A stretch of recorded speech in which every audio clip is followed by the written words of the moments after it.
बहुत सारे पेशेंट्स के लिए हम लैप्रोस्कोपी से ट्यूब्स ओपन करते हैं या कुछ पेशेंट्स ऑल्टरनेटिव थेरेपी से भी ट्यूब्स ओपन कराते हैं। तो आपका बेस्ट टाइम टू कंसीव यानी कि बेस्ट टाइम प्रेगनेंसी करने का कब होता है लैप्रोस्कोपी के बाद? लैप्रोस्कोपी के बाद जो नेक्स्ट 6 मंथ्स होते हैं वो आपके लिए मोस्ट फर्टाइल होते हैं। तो आपको मैक्सिमम चांसेस लैप्रोस्कोपी के 6 महीने के बाद होते हैं प्रेगनेंसी करने के।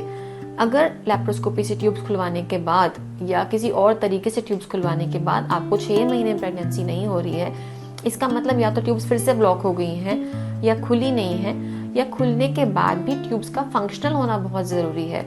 हम किसी भी तरीके से ट्यूब्स की फंक्शनैलिटी को चेक नहीं कर सकते। तो अगर ट्यूब्स खुली हैं लेकिन फंक्शनल नहीं है यानी कि वो काम नहीं कर रही है खुले होने के बाद भी, ट्यूब्स का क्या काम होता है? ट्यूब्स का काम होता है एग को अपनी तरफ लेके आना और स्पर्म वहाँ पर अपने आप आता है और दोनों का फर्टिलाइजेशन के लिए एक जगह देना। अगर ट्यूब ये फंक्शन नहीं करवा पा रही है, इसका मतलब ट्यूब फंक्शनल नहीं है, तो प्रेगनेंसी करना मुश्किल हो सकता है। अगर ट्यूब्स में हमें हाइड्रोसैल्पिंग्स या पानी दिखाई देता है तो इसको भी हम लैप्रोस्कोपी के जरिए चेक करते हैं और मोस्ट लाइकली ये ट्यूब्स इन्फेक्टेड होती हैं और फंक्शनल नहीं होती।